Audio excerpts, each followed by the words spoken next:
Get the latest on the situation right now from Secretary of State Mike Pompeo. He joins us from the State Department. Mr. Secretary, thanks for being here. Brett, it's great to be with you this evening. Heard in an interview earlier you said that Nicolas Maduro was on his way out or planning to leave by plane to Havana, Cuba. How close did he get? Yeah, it's understanding that he was ready to go. He'd made a decision that we've been urging him to make for quite some time, and then he was diverted from that action by the Russians. We hope he'll reconsider and get back on that plane. We've made it very clear. We support the National Assembly, their interim president Juan Guaido, and we're supporting the Venezuelan people in their hour where it's time to get it right and begin to build back their economy so that starving children can eat and those that are sick can actually get medicine that's sitting on the nation's very border. Would he have safe passage to Havana if he got on that plane? Brett, we've made very clear what are the expectations for Maduro's departure, for the departure of others too, and what our expectations, what assurances we're willing to provide them. I'm not going to discuss those here. But living is one of them. Brett, I'm just not going to start down that path. Okay. Well, what about the Russians? Has there been communication with the Russians since they told him to stay in Caracas? Brett, I don't want to get into all of the conversations we had today, but it's very clear. The Cubans and the Russians understand that they are upsetting the duly elected leader there in Venezuela. They know that. I hear sometimes people saying, well, the United States is considering an invasion. The invasion has taken place. The Cubans have thousands of their officers inside of Venezuela today. They are not there with the consent of the government. They were there with the consent of the thug Nicolas Maduro, but not Juan Guaido, the duly elected leader of the Venezuelan government today. And for the Russians, it's the same. Look, it's time for Maduro to leave. It's time for there to be free and fair elections, and it's time to begin to rebuild this once great economy. You know, you're talking about Cuba and Russia. You have, as you look at the map here, 45 nations around the world have recognized Guaido as the leader of Venezuela, including the U.S. But there are 14 countries that continue to support Maduro: Russia, China, Turkey, Cuba, Bolivia, Iran, Nicaragua, Uruguay, Mexico, Syria, Belarus, South Africa, Cambodia, and North Korea. I mean, are you turning the screws on these countries? How is that pressure building to accept Guaido? So the State Department team's been hard at this. We're now up over 50 nations. I think it's 54 or 56 nations that are supporting Juan Guaido. We're happy to have the 57th the moment we can get it.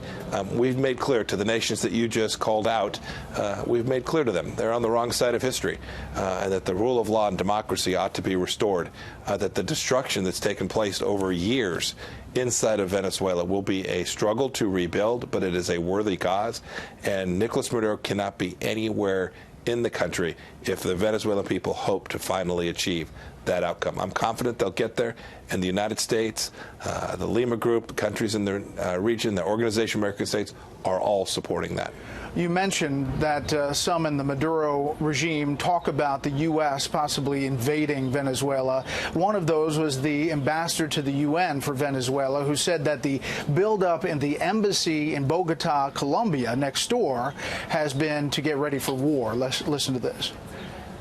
It's 3,000 planners, 3,000 intelligence officers, 3,000 trainers, 3,000 technicians, 3,000 information warfare technicians. It's a war embassy. Show me wherever in the world there are more than 3,000 Americans in one embassy. So they are planning for war.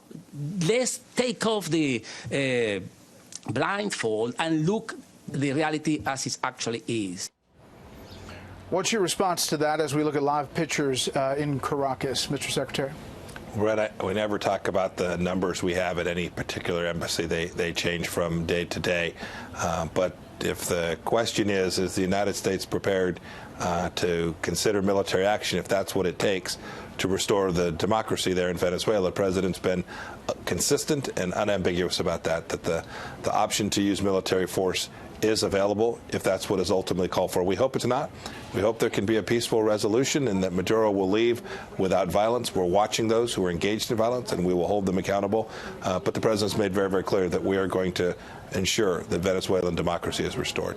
Nicolas Maduro did issue a tweet today, and he said, "Nerves of steel. I've spoken to all commanders in the integral defense regions and integral defense zones around the country who have pledged their total loyalty to the people, the Constitution, and their fatherland. I call for maximum popular mobilization to assure the victory of peace. We will win." I mean, Mr. Secretary, that does not sound like a guy that's getting ready to leave. Nerves of steel hasn't shown himself very much today, Brett. While Juan Guaido is out talking to the people of Venezuela, he's on the street shaking hands, rallying people behind him, while Nicolas Maduro has been hiding for the whole day. So much for nerves of steel. As we're continuing to look live there, were you taken by surprise that this happened on this day and not tomorrow? We've been working to restore democracy for months. As events unfold day to day, you can never predict which day particular events will happen on. We've known that there would always be some day that looked about like today, in the sense of the increasing opportunity for Venezuelan democracy, and we're continuing to support that effort. Is there a red line in Venezuela?